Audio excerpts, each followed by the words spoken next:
तपासाला आता 2 दिवस उलटले होते, पण देशमुख अजूनही एका ठोस निष्कर्षापर्यंत पोहोचले नव्हते. फॉरेन्सिक रिपोर्टमधील काही नवीन माहितीने त्यांना विचार करण्यास भाग पाडलं. मल्होत्रा यांच्या शरीरावर असलेले जखमेचे निशाण एका विशिष्ट प्रकारच्या अतिशय तीक्ष्ण आणि पातळ ब्लेडचे होते, जे सहजासहजी उपलब्ध नसते.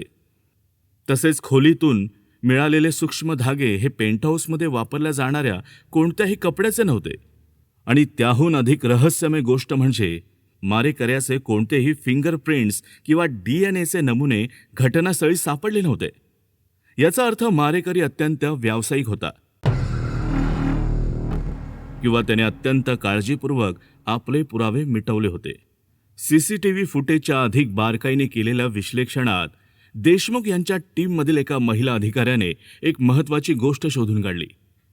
खुनाच्या रात्री जवळपास 12:15 वाजता सोसायटीच्या मागील बाजूच्या सर्व्हिस लिफ्टमध्ये एक व्यक्ती जाताना दिसली होती. त्या व्यक्तीने डोक्यावर मोठी टोपी आणि गळ्याभोवती स्कार्फ बांधलेला असल्यामुळे तिचा चेहरा स्पष्ट दिसत नव्हता.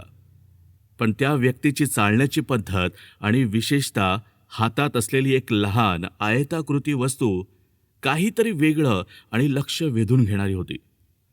देशमुख यांनी तातडीने सर्व्हिस लिफ्टच्या त्यावेळच्या फुटेजला झूम करून पाहिलं आणि त्यांना खात्री झाली की ही व्यक्ती पेंटहाऊसचा नियमित कर्मचारी नव्हता. त्यांनी सर्व्हिस लिफ्टच्या वापराच्या नोंदी तपासण्यास सांगितलं. नोंदीनुसार त्या रात्री त्या वेळेत सर्व्हिस लिफ्टचा वापर कोणीही नोंदवलेला नव्हता. याचा अर्थ मारेकरीने नोंदी चुकवून किंवा लपून छपून लिफ्टचा वापर केला होता. आता देशमुख यांचा संशय अधिक केंद्रित झाला. मारेकरी सोसायटीमधलाच कोणीतरी असावा ज्याला सर्व्हिस लिफ्टच्या वेळा आणि पेंटहाऊसच्या मागील बाजूच्या प्रवेशाची माहिती होती. त्यांचा संशय आता मल्होत्रा यांच्या कुटुंबातील सदस्य आणि त्यांच्या अगदी जवळच्या लोकांवर अधिक रोखला गेला. त्यांनी पुन्हा अंजली आणि रोहित यांना चौकशीसाठी बोलावलं.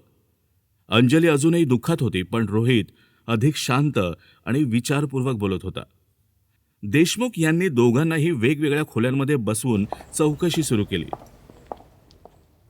रोहित, तुमचे वडील काल रात्री कोणाला भेटले होते का? तुम्हाला काही आठवते का? आणि त्यांनी कोणाबद्दल चिंता व्यक्त केली होती का तुमच्यासमोर? देशमुख यांनी विचारलं. रोहितने शांतपणे उत्तर दिलं, नाही इन्स्पेक्टर, ते त्यांच्या कामात खूप व्यस्त होते आणि त्यांनी मला काहीही सांगितलं नाहीये. आता देशमुख यांनी अंजलीला विचारायला सुरुवात केली. मिसेस मल्होत्रा, तुमच्या पतीचे कोणाशी व्यावसायिक किंवा वैयक्तिक वाद होते का, ज्याबद्दल तुम्हाला काही माहिती असेल? अंजलीने सुद्धा विचारपूर्वक उत्तर दिलं. नाही साहेब, माझ्या माहितीनुसार त्यांचे कोणाशीही मोठे वाद नव्हते. अर्थात व्यवसायात चढ उतार असतात, पण मला कधी त्यांनी कोणाबद्दल गंभीर तक्रार केलेली आठवत तरी नाहीये. दरम्यान देशमुख यांच्या टीममधील एका सदस्याने मल्होत्रा यांच्या अभ्यासिकेची अधिक बारकाईने तपासणी केली. पुस्तकांच्या एका कपाटाच्या मागच्या बाजूला एका लहान पण चांगल्या प्रकारे लपवलेल्या तिजोरीचा मागचा भाग त्यांना दिसला. ती तिजोरी उघडल्यावर त्यात काही महत्त्वाची कागदपत्रे आणि एक जुनी डायरी सापडली.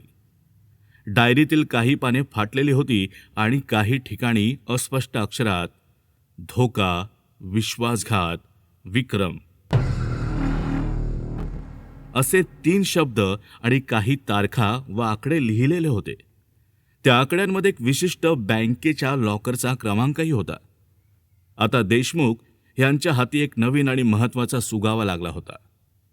विक्रम कोण होता, त्याचा मल्होत्रा यांच्याशी काय संबंध होता आणि त्या फाटलेल्या पानांमध्ये कोणतं रहस्य दडलेलं होतं, ज्यामुळे खुनाचा उद्देश आणि मारेकऱ्याची ओळख उघड होऊ शकेल.